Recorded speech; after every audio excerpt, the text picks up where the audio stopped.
So guys, this is the new course on pandas.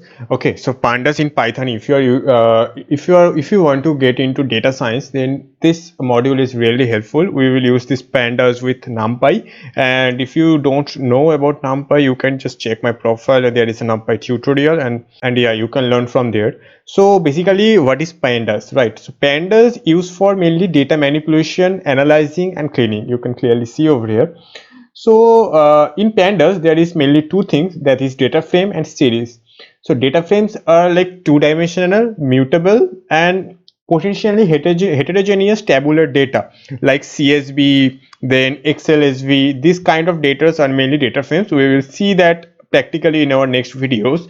And one more thing, that is series. So series is basically one dimensional, and it can hold multiple types of data like integer types, float types, strings, Python objects, and all.